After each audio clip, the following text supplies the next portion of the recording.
You don't normally wait to hear drama at the end of the Hungarian Grand Prix, midway through the season. But as we head into Belgium and the second part of the 2019 Formula 1 season, some big news has come out of Milton Keynes at Red Bull Racing. If you were with us in 2016, one of our biggest episodes called Trading Places hit the scene, and that was about Verstappen replacing the Russian driver of Daniel Kvyat, who went back to Toro Rosso. Well, this one, we're back at it again. Trading Places Part 2.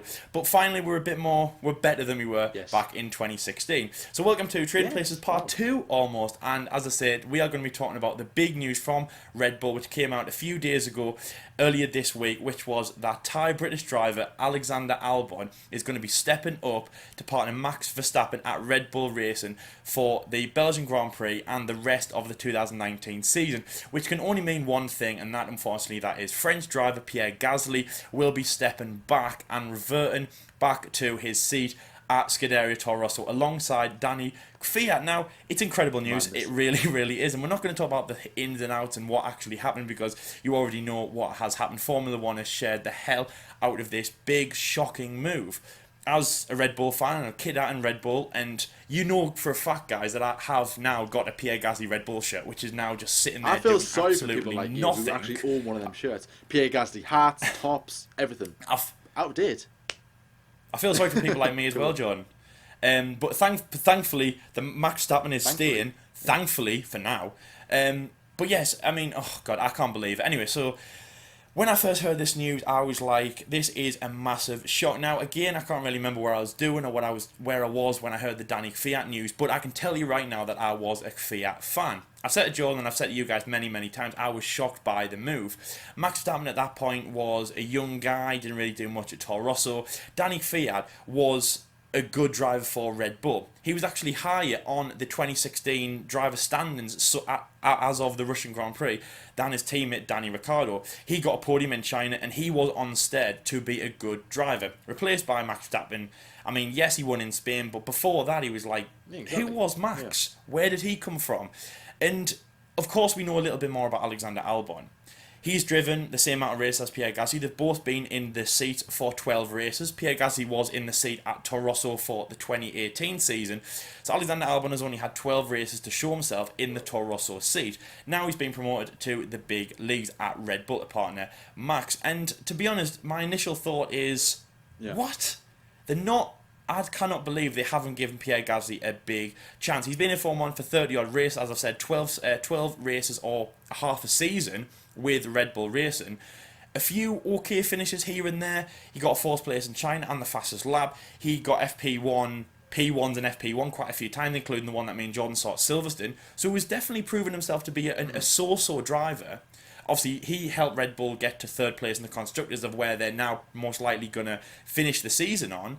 So, through all of that, they're now going to kick Pierre Gasly out. I couldn't believe it. I was really shocked. If anything, I was more shocked about Pierre getting out than Alex coming in. But obviously, we'll get into that later on in the episode. So my initial thought was, yes, Pierre, why? Why? I've just bought that T-shirt. Why? So Jordan, it was a rainy Monday, I believe it was. Formula 1 tweet comes through or whatever, notification comes through on your phone. Alexander Albon replaces Pierre Gasly at Red Bull. What was your initial thought into this massive Trading Places Part 2? I wasn't shocked that they demoted Gasly. I was shocked that they promoted Albon. That was probably my initial reaction was, Albon? What? And a guy at work, when I found out the news, I said to him, I went, oh, there's been a replacement at Red Bull. And he was like, Kvyat's been promoted? I went, no. Albon? Yes, Albon. It was quite a shock. We all said Kvyat would more than likely go to Red Bull. Some people did say Albon. I think the guys over at F1 Kids podcast, they tweeted us and said that they also said that Albon would be going to Red Bull, but not during the season, of course, at the end of the season. And Helmut Marko did kind of like reassure us that they weren't going to replace the drivers at all throughout the course of the season, that Gasly was going to be there for the rest of the season. And we also did an episode where me and Lau were in the same place in a bench somewhere in Newcastle, that we kind of said the news that Helmut Marko has said that Gasly is here to stay. And then a week later, he kicks him out of Red Bull. But then again, some people also did say this. They also predicted that, okay, whatever Helmut Marko says to the media, take it with a pinch of salt. Just be very cautious that next week Gasly might actually be sacked or demoted, which is what has exactly happened. There's all kind of mixed reactions about this, but I was very surprised that they did choose Albon, very inexperienced driver. Like Lal said, half a season of Formula One, hasn't proved himself yet. Personally, I would have liked to see Kvyat there, but I'm going to quote on what Sean said on the F1 World Stream, that Helmut Marko wouldn't want to swallow his pride twice on Daniel Kvyat. Kvyat's been there, had his chance. If Kvyat goes back to Red Bull, then therefore Helmut Marko just looks like an idiot. And which reminds me of when Bernie Ecclestone wouldn't revert back to the V8 when they changed the V6s, because therefore F1 would look like idiots and that they got the decision wrong. So Helmut Marko wouldn't want to do that. But in a way, it is a bit of like a right. Okay, I understand why Albon did get the seat, but for those who were quite surprised that Gasly did get demoted, when you look at the stats, it isn't quite surprising as to why Gasly was demoted. Yeah, exactly. A big shock. Well, the stats originally going into it are that Pierre Gasly is holding the team in good stead. Max Verstappen is the anchor at Red Bull. He has most of the points. Probably about 4/5 off the top of my head to obviously cement them in third place in the Constructors' Championship. Max Verstappen going for second place. He really is on an absolute drive, and he needs a teammate that can support him and support the team. Pierre Gasly, in that one sense, you could say, well, they wouldn't get to third place without him. Even though Verstappen, obviously, as I've just said, has got a lot of the points. Pierre sits in sixth place in the World Drivers' Championship. I've said it to Jordan many times about the kind of permutations going into this year, meaning that we said, or I said even, that it was going to be the two Mercedes drivers, the two Ferrari drivers, the two Mercedes drivers, the two Ferrari drivers, and Red Bull being broken up between Verstappen and Gasly. Gasly kind of being left in the dust, and that's what it was going into. But he was doing a good job in the car. Nevertheless, as I just said, quite a few FP1s. I mean, you don't get points for FP1, so I can't live on that ride forever, Jordan. Yeah. But it's not too bad for him.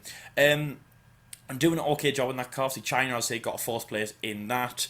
We were always, though, really kind of not very impressed by Gasly because he was never up there. I think one guy in the comments a few races ago for our preview actually said most of the time it's two Mercedes and Verstappen in the predictions.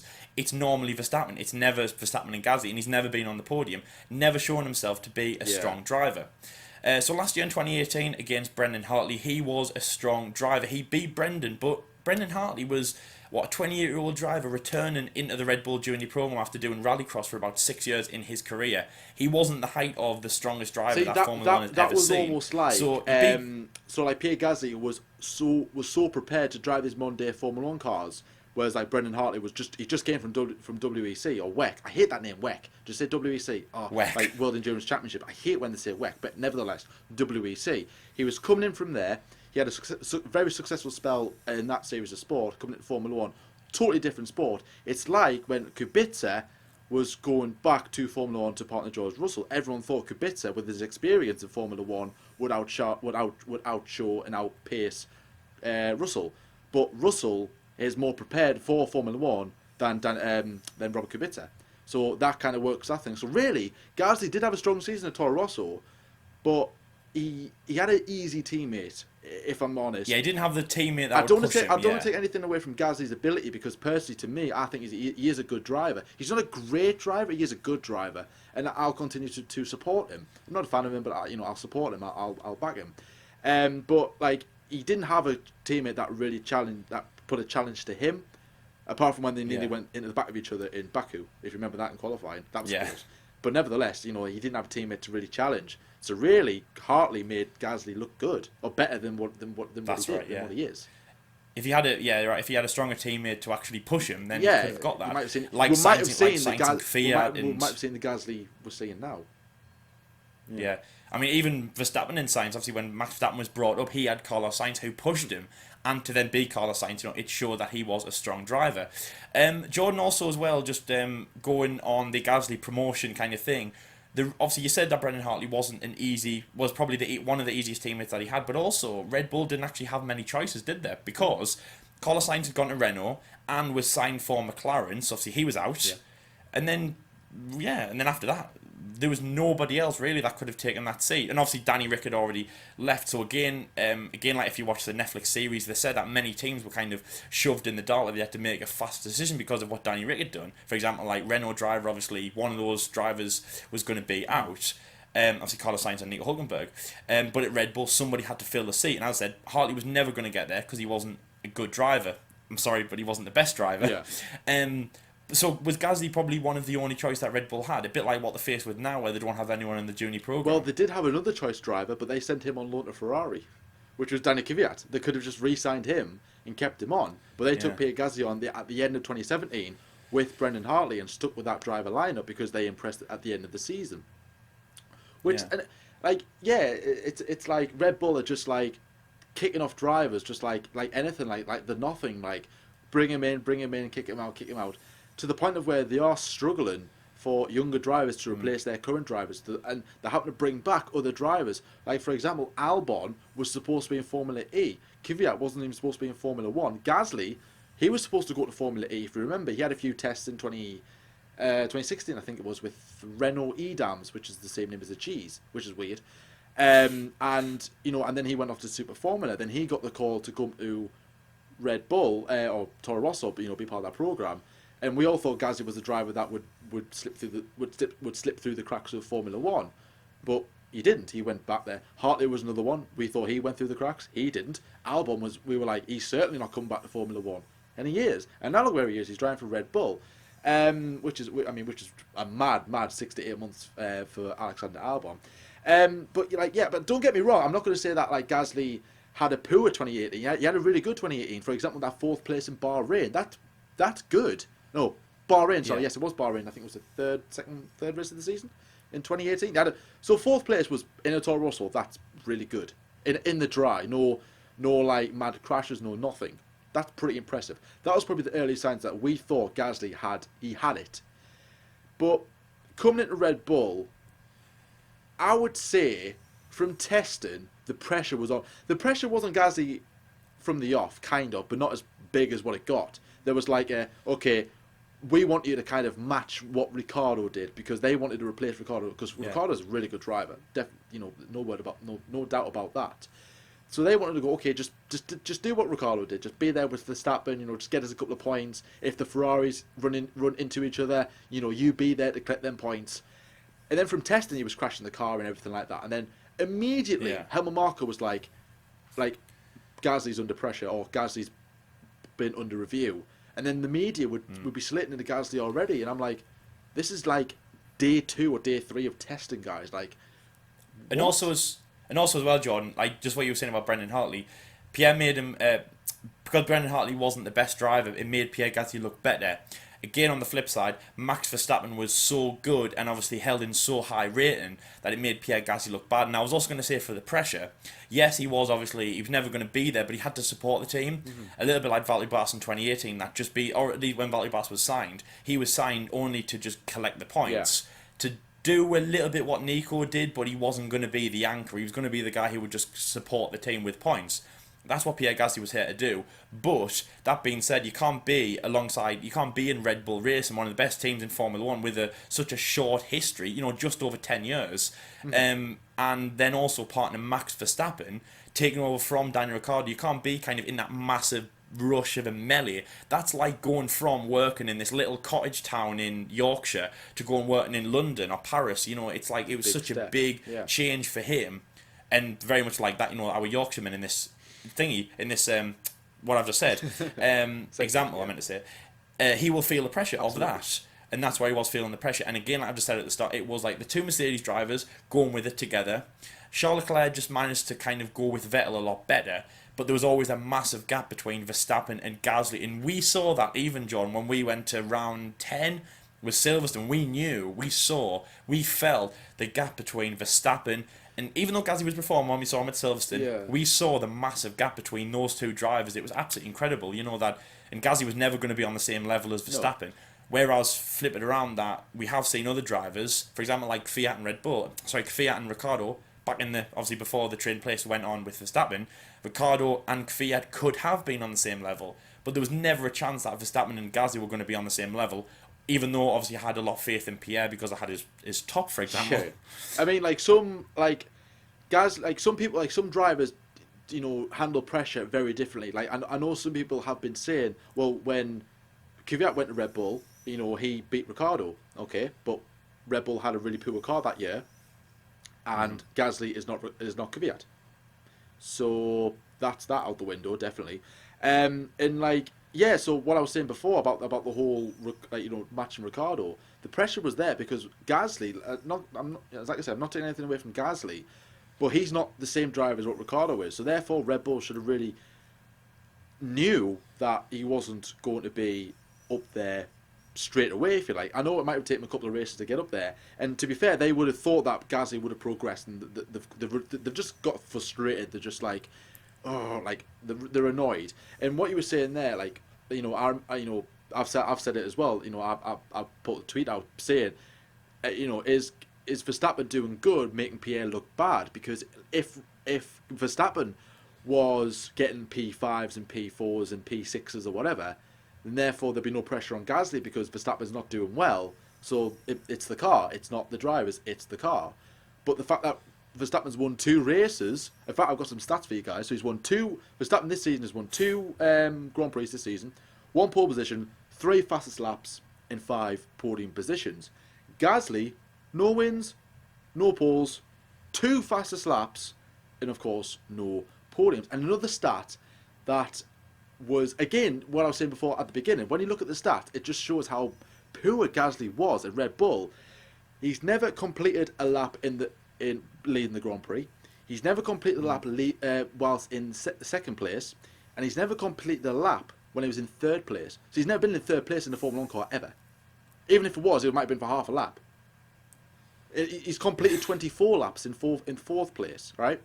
And another one, so Verstappen is 118 points ahead of Gasly at the present time when they're at Red Bull, which is good. Well, bear in mind that Gasly's 6th and got 63 points.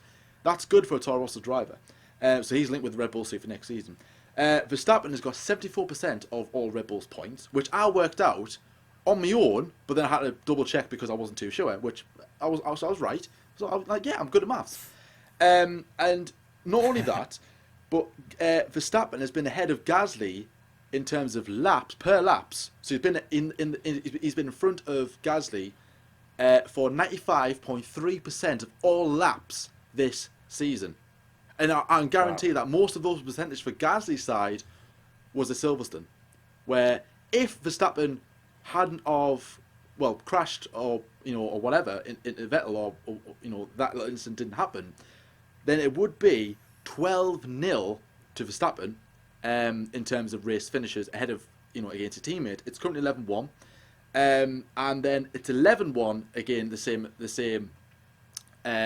favour going at Verstappen against Pierre Gasly, 11-1. Gasly finishing starting ahead of Verstappen at the Canadian Grand Prix this season. So those stats just say everything about Gasly, and the pressure got too much, and yeah, it was just too hot to handle. And okay, so we've mentioned stats and everything. We mentioned about Gasly. We all know why Gasly's been demoted, but I'm gonna ask you this question. I'm gonna ask you guys as well. I've asked a few people this. I think I tweeted on our Twitter account to Mark Presley or whatever you call him, the guy who does the YouTube. He used to be the McLaren mechanic. I said to him, and I'll ask you Lyle, this question, and you guys watching. Will Gasly go back to Red Bull? I'm not saying for next season. I'm just saying in general. So will he? Well, so obviously we did the prediction video last week. Yes. And I don't want to sound like we're stupid and we don't know anything. So going off your question, Joe, but I also want to kind of go into your predictions as well. Yeah. So we predicted. Sorry, spoiler alert if you haven't seen it already. But it's been out a week, so I don't know what you've been doing if you haven't watched it already. Jordan said Verstappen and Kvyat, and I said Verstappen and Gasly. So that's 2 drivers who aren't at the moment. Yeah. So obviously my driver was the guy who was there, Pierre Gasly, who's gone back to back to Toro Rosso.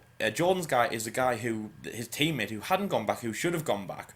So that kind of opens the floodgate, and also the fact that they haven't confirmed anything for 2020. They've only confirmed for the end of 2019. Exactly. It kind of makes you think that are Red Bull just putting Albon there for the remaining remaining 9 races, something like that? Are they just putting them there for the second half of the season because he hasn't had really that much of a chance in the Toro Rosso? That being said, remember Albon is behind Kvyat by 11 points in the Drivers' Championship, and obviously most of those came from Kvyat's third place at the German Grand Prix. So just quickly on a start attack for you guys, Kvyat is in 9th place with 27 points. Albon is in 15th place with 16 points, so Kvyat is 11 points in front, and I'll say most of those will have come from the Hockenheimring. So Albon's never really had that much of either a chance or an opportunity, and obviously he's been a bit different to his teammate, and obviously from what happened in Hungary for their few laps of battling each other, obviously I think Kvyat got pushed wide in a battle that lasted about 4 laps between them. It's definitely different between those.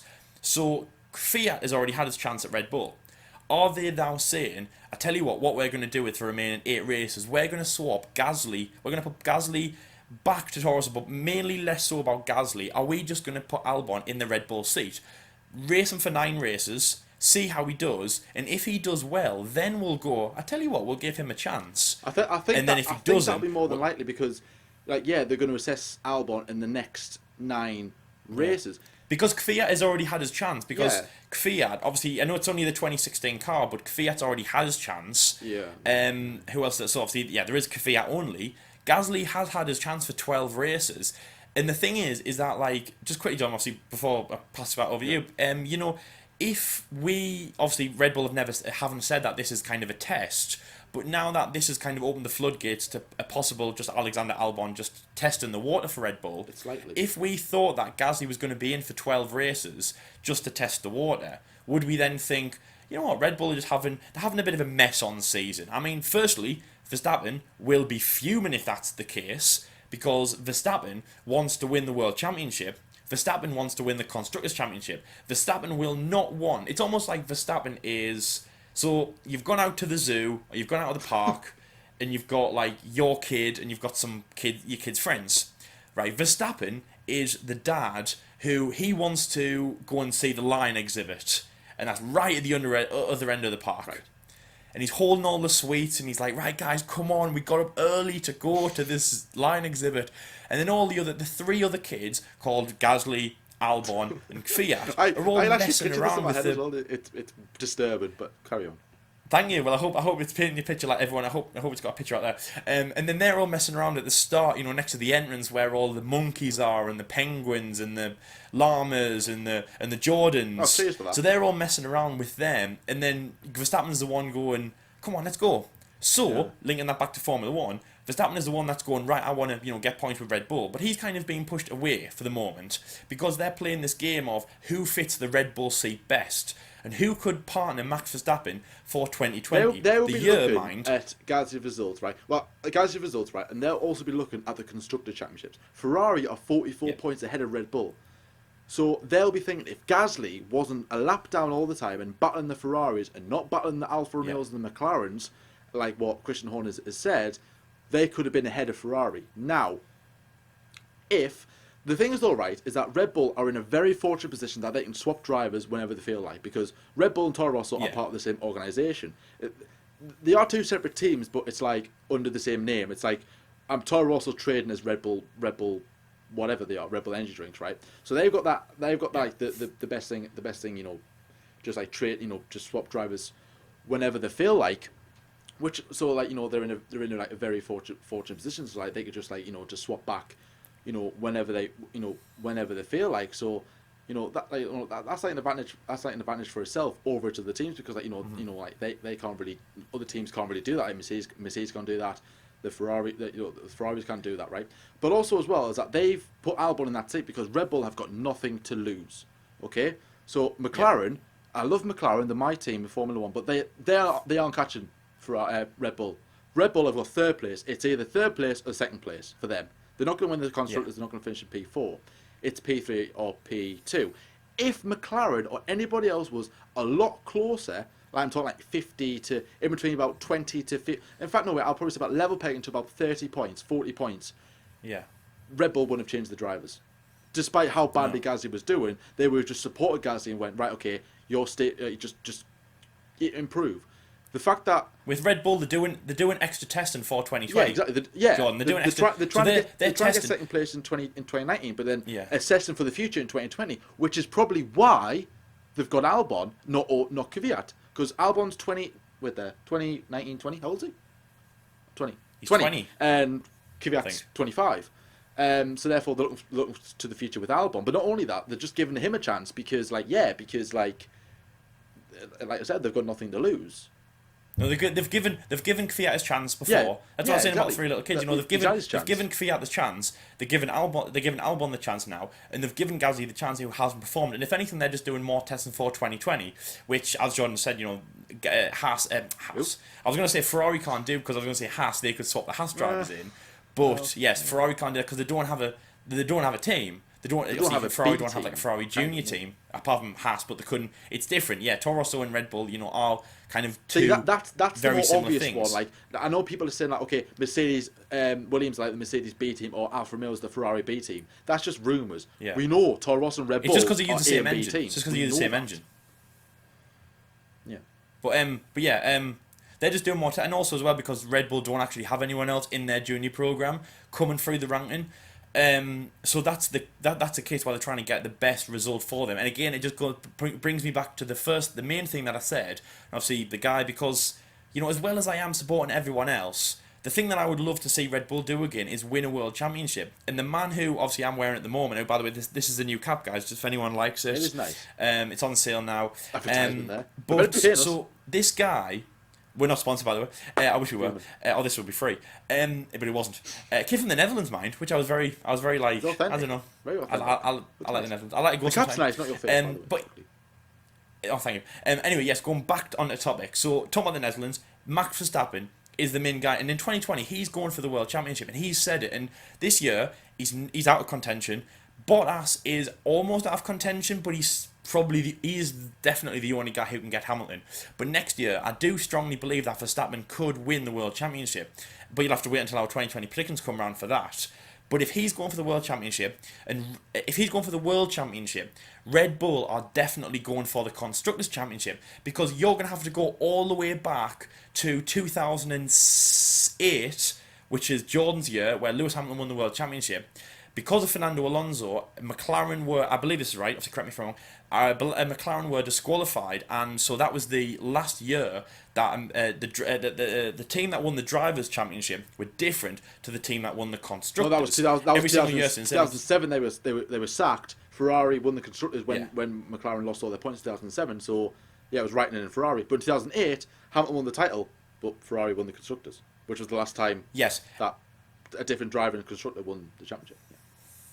Yes, and then since then, obviously, like going through the triple-double at Red Bull, Sebastian Vettel won the World Championship, but Mark Webber pulled the team through with his points as well and got the Constructors. So Red Bull will want to win the Constructors, and if Verstappen wins the World Championship, it might not be by a country mile. I'm giving away a lot of my predictions, Jordan, and I'm trying not to. But if Verstappen wins, it probably isn't going to be by a country mile. The last time somebody won that wasn't Lewis Hamilton was Nico Rosberg, and that was in Abu Dhabi by like a few points. So it probably isn't going to be by a country mile. So in that said, that it still could happen where Verstappen wins the World Championship, Mercedes win the Constructors, or Ferrari win the Constructors. Red Bull will want a second place driver who can win them the Constructors as well. And like we've just been saying, Jordan's exactly right for once. They want a driver. They're just doing extra testing for 2020, and they want the best driver to partner Max Verstappen. It's not this year. Gasly hasn't performed. The Kvyat has already been in the car. I do believe that they should have given him a second chance though, but they still might. Albon is getting a second chance in the car. He's getting a chance in the car. But the main thing, Jordan, is that what we're saying right now is that Verstappen and Albon are locked in for 2019. But nobody is locked in for 2020 apart from Verstappen. What I mean is that Albon, Kvyat, Gasly, Leclerc, Jordan, the other two, the last two were ridiculous. But any of those three drivers could take the seat in 2020 for Red Bull. So if anything, it's quite incredible because we're in the middle of the Formula One season. We're in the thick of it. You know, we have 8 big races left. You know, Spa, Monza, Marina Bay, Sochi, Suzuka, and in Red Bull's mind, it's almost like Catalonia, because it's all testing for them. They're just testing the waters to see what driver can be alongside Max Verstappen and win them the constructors next year. So if anything, hats off to them. You know, it's actually incredible. It's actually incredible what Red Bull are doing. You know what I mean? I mean, yes, it is because like what I said before, like Gasly's not getting the results. You know, Red Bull are very frustrated by this, and it kind of equivalates to what I've been saying about the Valtteri Bottas situation, is because Bottas is delivering the points for Mercedes. They're at the top of the tree. Nobody's going to touch them. Bottas, he's only won 2 races this season, and Hamilton's outclassing him. But let's face it, there's only one driver on the grid who could probably be close to Verstappen, Hamilton, and that's Verstappen. I just said it. Ugh. Yeah, but you know what I mean. I think people knew I was going to say that. So really, for Bottas, it's like he's doing a better job than the way he did last season. Don't get me wrong. Yeah. But then people are saying he's going to be demoted. He's going to be sacked. I just don't get it. I don't understand why people are saying this still. Because he's still getting the points up. All right, he's not on par with Hamilton, but that's what I'm saying. Find a driver. He never was. He was never supposed to be. He was brought in to replace Rosberg. He was brought in to replace Rosberg to get the points. Yeah, exactly. You know, Rosberg outclassed Hamilton. If you can do it, do it. Mm-hmm. But obviously, Mercedes will say don't crash into one another, which is a big thing in the team. Not just for Mercedes, but for everybody else down the rest of the grid. You've got to pretty much match your teammate. I think your team like Mercedes, you know. I think one point I just thought of there. You're saying about Bottas getting the points for Hamilton. Gasly getting not so many points for Verstappen, but obviously that's what they need. That's what Red Bull want. You know, they have Verstappen at the helm. He's number 1 driver, and they need someone to support Verstappen. When Red Bull had Vettel and Webber, do you think that was a problem because Vettel was going for the championships, and then Webber was also getting to the point where he started out to support Seb, but then got to the point where he was becoming a big threat to Seb, and then that's why something had to be changed around?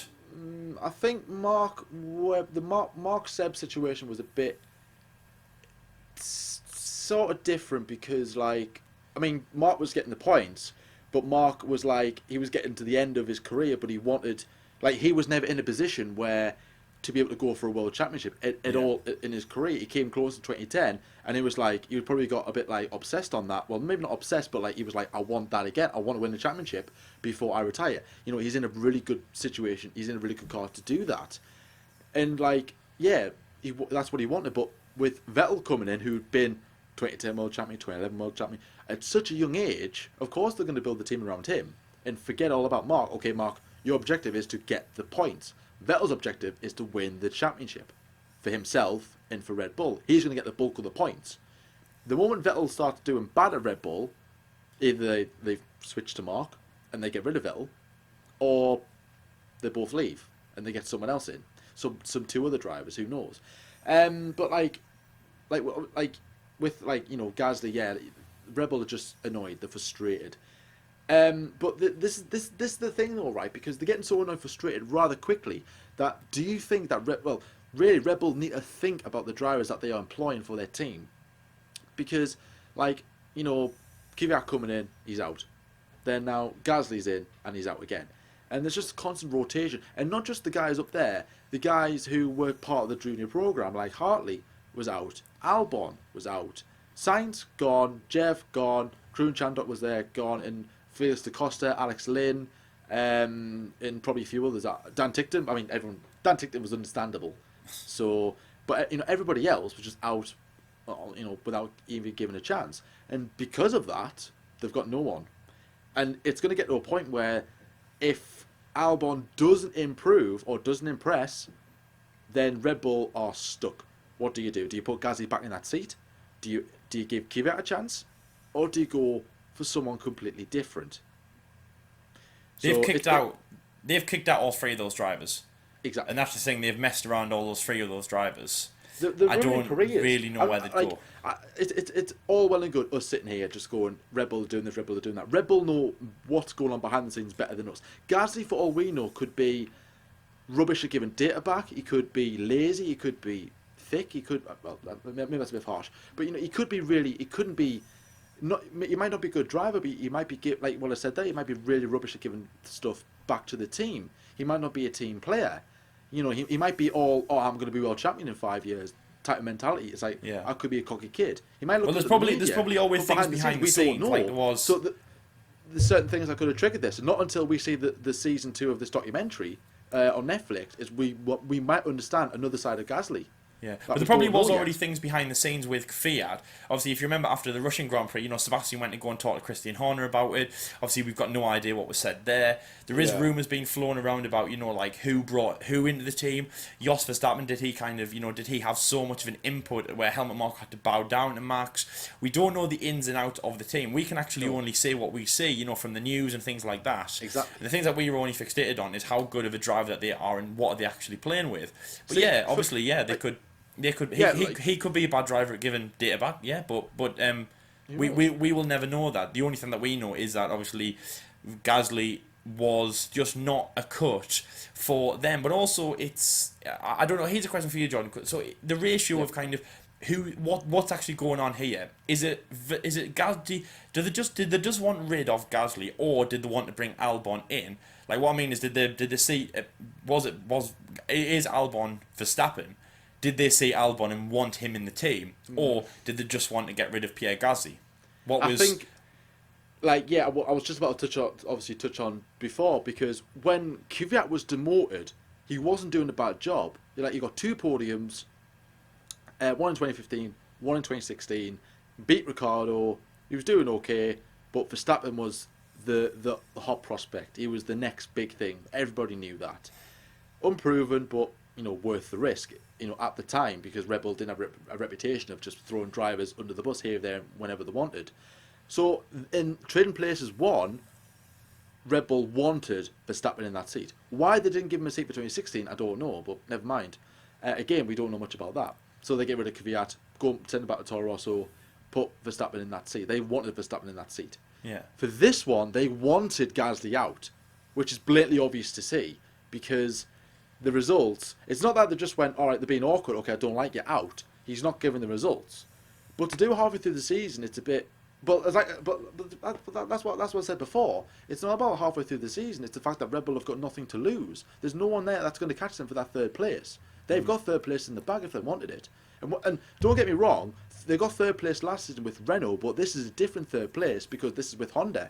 So in a way, this is like a big improvement, because when you think about Honda in Formula 1 in the modern era, you think of McLaren days, but then now you're thinking of, they've got 2 wins this season, which is impressive, a podium as well in Danny Kvyat at Germany, so it's all looking up at the moment. So like what I keep saying, it's just a little chance, and if someone was closer, they wouldn't have done this. And I know when you say though they've got nothing to lose, though, I mean, again, there's still a business. Red Bull are still one of the best Formula 1 teams. I don't think that they're taking such a cruise control method. They are still wanting Alexander Albon to get the best result and better than Pierre Gasly. Oh yeah, exactly. Because they not only that, because they want, the thing is though, right? They want to take the fight to Ferrari. They can take the fight to Ferrari. They've won 2 races. Ferrari haven't won any this season. It's just a belief that he can do it. And they're banging their heads against the table, going, "Why is Gasly not getting the results?" He's been lapped by his teammates. He's done it twice, in a matter of season. He's only had 1 good weekend, and we were at it.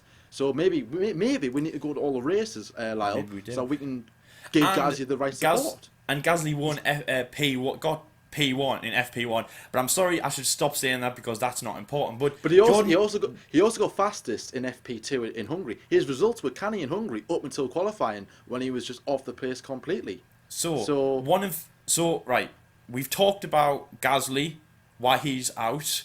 We've talked about Albon being brought in, but the final thing on this is, why was it not Kvyat? Because we've just said that it could be because Red Bull are testing out their drivers. Kvyat has already had a chance in 2016. But 2 things. One, we've already said that in that episode where we did together, we said that Kvyat was better. We said that he had better results in 2016, and he has been in Formula 1 now for 3 years. 2016 2014 with Toro Rosso, 2016 with Red Bull and Toro Rosso, and then obviously this year with Toro Rosso also. So he's been in Formula 1 for 3 seasons, and he has the experience, and of course he knows how that program works. And obviously he is high, he is 11 points higher than Alexander Albon in the Drivers' Championship, Jordan. So why was it not Kvyat? They want to test out the drivers, fair enough, but they're not going to take a cruise control situation like we've said. That just sounds not Red Bull. So why would it not be Kvyat? If they want to take the fight to Ferrari, wouldn't they have more belief in Kvyat that he could do it? Because he's higher up, he has one more podium than Alexander Albon has, he has more experience, and he has been in that Red Bull car before. So why are we not looking now at Verstappen and Kvyat for even just the rest of 2019? Because of what you just said before, he's been in that Red Bull car before.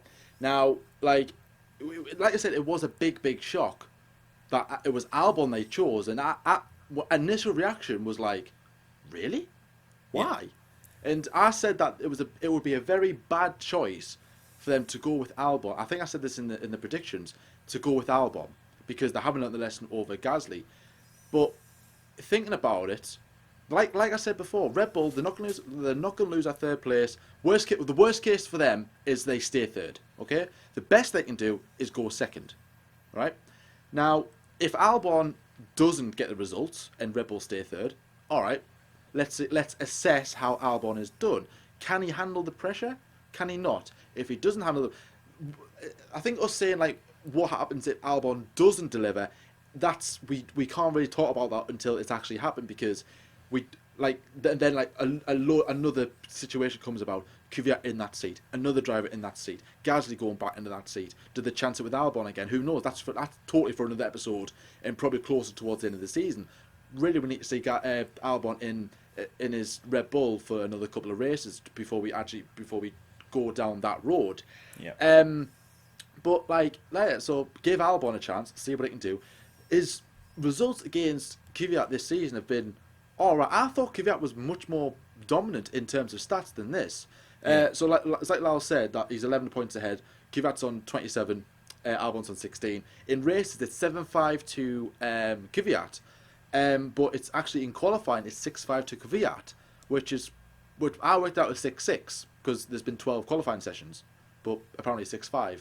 I think I don't know if that's because of Albon's thing in China when he went from the pit lane to 10th place. Again, that's a very impressive drive. Yep. But in that same weekend, he also binned it. So a lot of people are referring to that, but that's just nothing. From pit lane to P10 in Toro Rosso, that's impressive. And then can you remember Danny Kvyat's incident with the two McLarens on the first lap? Torpedo was back. Remember that? Oh yeah. Yes, remember that one. Well, also in China, that was where Pierre Gasly got his fastest lap and 4th place, and that's not that impressive. But I remember that as being, I think that was the highest, or the best thing that's ever happened to him in his career. So Kvyat's got 84 races under his belt. This is before the 2019 Belgium Grand Prix, in case you're watching this in the next 10 years. Then you'd be like, no, he's got 100 and odd. And Albon's only got 12 races at time of recording. So there's a massive gap in experience there. Kvyat, 3 podiums in his F1 career, 2 with Red Bull, 1 with Toro Rosso. Albon has only had 12 races. He's become Red Bull's youngest experienced driver ever, I believe. Yeah, I think that's right. So I think the likes of Verstappen had 25 races under his belt. I think Kvyat had 19 races under his belt. I think Vettel had the same amount as Verstappen, 25 races before they got into that Red Bull seat. So it is a bit of a gamble. But when you generally think about it, when I said a while back that okay, don't get Albon in, getting Albon in now, it's probably the best time to do it than do it next season and then flunder again. Yeah. So really, in a way, it is a smart move. Yeah. Really. Now you've had time to think about it, because initial reaction you've definitely went Albon, really, but when you think about it, it's probably the best to do it now because Red Bull has cemented themselves in 3rd place. Like I said, if someone was closer, Red Bull wouldn't have done this. But the fact that they're so far ahead of McLaren, they're not that too far away from Ferrari. They can take this gamble. They can afford it. And if it doesn't work out, let's see what happens. And just going back to what Jordan said about if they were closer to McLaren, they obviously are in a better position. But the main thing is that 2020, Max Verstappen is going to go for the World Championship, and they don't want to mess up that year because, again, it would just be because Max Verstappen could be, he could be 1st place in the Constructors, and Red Bull could be 2nd place. But if they've got, Max has got the 1st place points, and then Alexander Albon has got the 3rd place points, so, between 1st and 2nd, 1st and 3rd is 2nd, they wouldn't, if they did this mid-season, Max would be scratching his head going, why the hell is this happening in my championship year? I'm going for the championship and I'm only 22 going 23. This is happening to me, why? And they wouldn't have this, so at least they have a bit more of a chance to do it this year. This is probably their best year to do this, all this messing around. But yes, as we've talked about it, hopefully it's made more sense to you guys as well. It's made a little bit more sense to us as well about this. So Jordan, just before we close up, final reactions on this. Alexander Albon in, Gasly out. Is that a good thing? Are you happy? Are you happier than you were when you saw Gasly in the red car? Are you happy to see Albon now in the red matte car alongside Verstappen in Belgium? I'll be supporting Albon, definitely. I think all the best of luck to Albon. He's a really nice guy off the track. He smiles. He's young. And he's kind of British as well. British as well. So he's got big boots to fill in that Red Bull seat because a lot of good drivers have been there. The pressure this season won't be as much, but if he does get the seat, he needs to really up his gear. He needs to be better than what he is now. He needs to get the result in when Red Bull want him to do, because he knows how tough Red Bull can be. But at this moment in time, I need to see him on track first before I make any official judgment. But at this moment in time, I am happy that they have done what they've done. Red Bull, for me, they have made a very smart choice. Yeah. So all I can say is now, my last words will be good luck to Albon and all the best. Yep, well, all the best from Jordan. Yeah. All the best from me as well. He is Thai British. I do give him support. But that being said, though, I do wish Gasly was given more of a chance in the team. But when you do look at it as working for 2020, maybe it does make a bit more sense. Red Bull, I hope I can get that £30 back for my t-shirt. I'm not very happy about that. But nevertheless, I can keep it. Like the many 27 caps that are out there which have Red Bull 27 written on them. We saw them in Silverstone as well. And they were sold in the F1 outlet for 10 quid. Maybe my Pierre Gasly shirt will be there one day. But obviously now they'll have to be starting making 25 his number. They'll have to be making Alexander Albon Red Bull stuff, and that'll be on sale in Belgium. Anyway, guys, that is the end of our episode. Thank you very much for watching this one. It has been a long one. Please leave all of what you think about this move in the comment section below. Are you Team Gasly? Are you Team Albon? Who are you happy with this decision? Are you not happy with the decision? Who would you rather have seen in that car, Albon or Pierre Gasly? What do you think? Tell us everything in the description section, in the comment section below. It is a big topic. Trading Places Part 2, if you like, and we know how big of a discussion that was back in 2016. If you're new around here, please make sure to like, give us a subscribe, tell your friends about us, and we hope you enjoy the content for the second part of the season. We have a big series coming out in the next few weeks. Obviously, roll on Belgium, when we'll have our normal previews, F1 debate show and reviews going into the second part of the 2019 season and onwards. Thank you very much for everyone who's subscribed in the last few days. Obviously, we are on the road to gaining hopefully 1,000. We are at 8:15 of time of recording, so big progression. Thank you very much for who's been a fan of us for a long time. And until next week's episode, guys, we'll see you later. See you later, guys.